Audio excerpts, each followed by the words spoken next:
योगी सरकार के दूसरे कार्यकाल के 100 दिन पूरे हो चुके हैं। इन 100 दिनों में योगी सरकार के खाते में कई महत्वपूर्ण उपलब्धियां हैं। इन उपलब्धियों पर बात करने के लिए हमारे साथ मौजूद हैं यूपी की ADG law and order Prashant Kumar ji. Sir, क्या कहना चाहेंगे? सर्वप्रथम तो मैं ये बताना चाहूँगा कि सरकार की जो अपराध और अपराधियों के प्रति जीरो टॉलरेंस की नीति प्रथम कार्यकाल में रही, वो द्वितीय कार्यकाल में और तेजी से अमल में लाई जा रही है तथा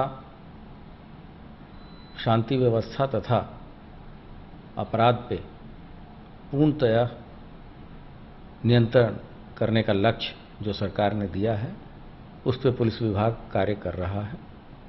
इस संबंध में आपने देखा होगा, अगर कानून व्यवस्था के मुद्दे पे हम चर्चा करें तो होली तथा उसके बाद से जितने भी हमारे त्यौहार आए, ईद हुए, महावीर जयंती हुई, बाबा साहब अम्बेडकर की जयंती हुई तथा सभी धर्मों के त्यौहार बहुत ही शांतिपूर्ण तरीके से संपन्न कराए गए तथा इस बार की विशेषता ये है कि कोई भी धार्मिक आयोजन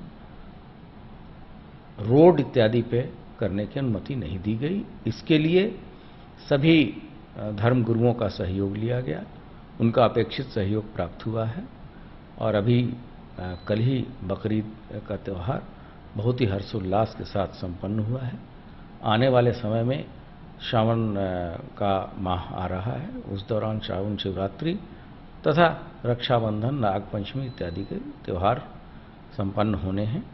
उसके लिए भी व्यापक व्यवस्थाएं की गई हैं। जहाँ तक अपराध और माफियाओं का संबंध है, उस पे अब पहले के अपेक्षा कुछ ज़्यादा लोगों पे, माफियाओं पे निगरानी शासन स्तर पे और तथा डीजी मुख्यालय स्तर से किया जा रहा है।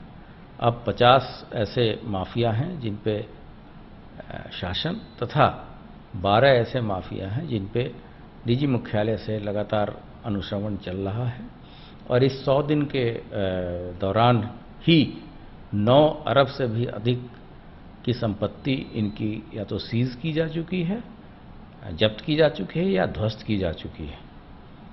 इसके अलावा जो माफिया हैं उनमें जैसे भूमाफिया हैं, शिक्षा माफिया हैं, वन माफिया हैं, इनका भी नया वर्गीकरण किया गया है ताकि जो इनका माफियाओं का शिकंजा समाज के हरेक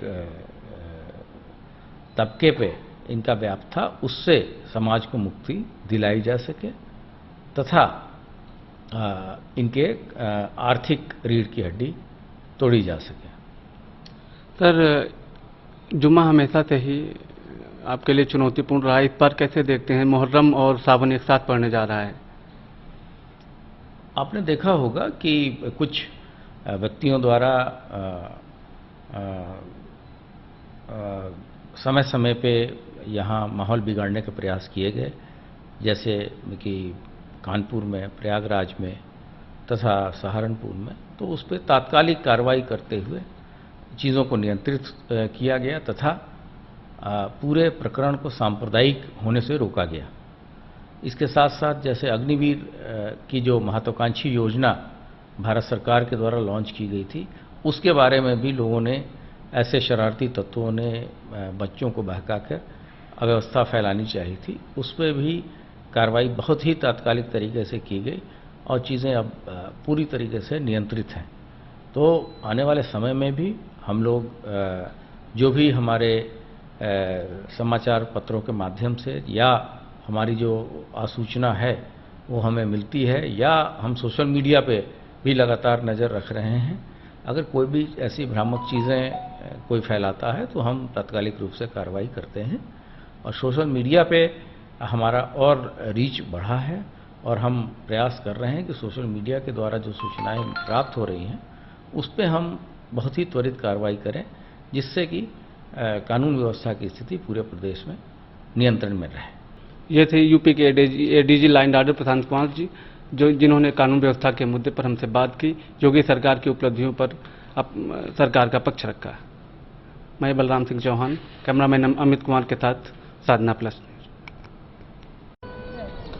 योगी सरकार के दूसरे कार्यकाल के 100 दिन पूरे हो गए हैं। इन 100 दिनों की में योगी सरकार के खाते में कई अहम उपलब्धियां हैं। योगी सरकार ने गुंडे और माफियाओं की अरबों रुपए की संपत्ति कुर्क की है। इसके साथ ही कई जगहों पे बुलडोजर चलाया गया है। बुलडोजर का खौफ गुंडों के दिलों में घुस गया है। इसके साथ ही हिंसा करने वालों पर सरकार सख्त कार्रवाई कर रही है। कैमरामैन अमित कुमार के साथ बलराम सिंह, साधना प्लस, लखनऊ।